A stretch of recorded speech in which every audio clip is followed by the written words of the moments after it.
আমার পেছনে রিজিকের এক দারুণ সমীকরণ লক্ষ্য করা যাচ্ছে। সূরা শুরার আয়াত সংখ্যা 87 আল্লাহ বলছে, নিশ্চয় আল্লাহ তার বান্দা সম্পর্কে পূর্ণ অবগত ও সম্মুখ দ্রষ্টা। দেখেছেন কি চমৎকার ভাবে এই কবুতরগুলো তাদের রিজিক খুঁজে পাচ্ছে।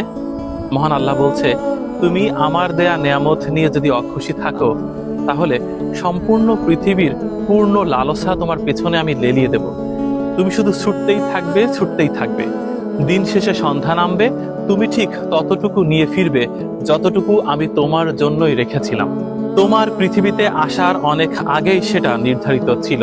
দেখুন, আল্লাহ চাইলে এই সারা জমিনে আমাদের জন্য রিজিক ছড়িয়ে দিতে পারত, আমরা কুড়াতাম। একবার ভাবুন তো, যদি আপনার কাছে 1 কেজি চাউল এই বিস্তীর্ণ মাঠে ছড়িয়ে দেয়া হয় খড়ের মধ্যে, আপনি একটি একটি করে কুড়াতে বাধ্য হবেন। কতগুলো কুড়াতে পারবেন? হয়তোবা সম্পূর্ণ দিনের শেষে আধা কেজি। তাতে কি চলতো আপনার? বরং স্রষ্টা অনেক বেশি নিয়ামত পূর্ণ করে একসাথে তুলে দেন রিজিক আমাদের হাতে।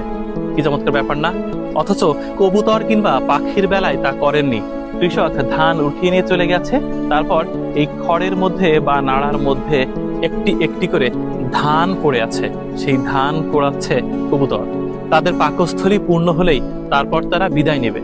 ঠিক আমাদের জন্য এতটা অনিশ্চিত করে রিজিক নির্ধারণ করে রাখেননি মহান আল্লাহ, বরং আমাদের জন্য আরো বেশি সহজ করেছে। কিন্তু আমরা কি করলাম? আমরা অতিরিক্ত রিজিক প্রাপ্তির আশায়, অর্থাৎ লোভের বশবর্তী হয়ে সারাদিন শুধু ছুটছি আর ছুটছি। কিন্তু দিন শেষে আমরা কতটুকু ভোগ করতে পারি? যতটুকু আমাদের পাকস্থলীতে ধরে কিংবা আমাদের জীবনের সাথে সামঞ্জস্যপূর্ণ। তাই অতিমাত্রায় পাওয়ার আকাঙ্ক্ষা না করে স্রষ্টা আমাদের জন্য যা নির্ধারণ করে রেখেছে, আমাদের রিজিক যেটা নির্ধারিত, সেটা নিয়ে সন্তুষ্টি অর্জন করাই শ্রেষ্ঠ ইবাদত। বরং অতিরিক্ত লালসা করলেই ঈমান ধ্বংস হয়। দেখুন কি চমৎকার একটি নিদর্শন। এই পাখিগুলোর খড়ের মধ্যে খুঁটে খাওয়ার দৃশ্য দেখে মনে হলো একটি বিষয় শেয়ার করি, আমাদেরকে থামতে হবে।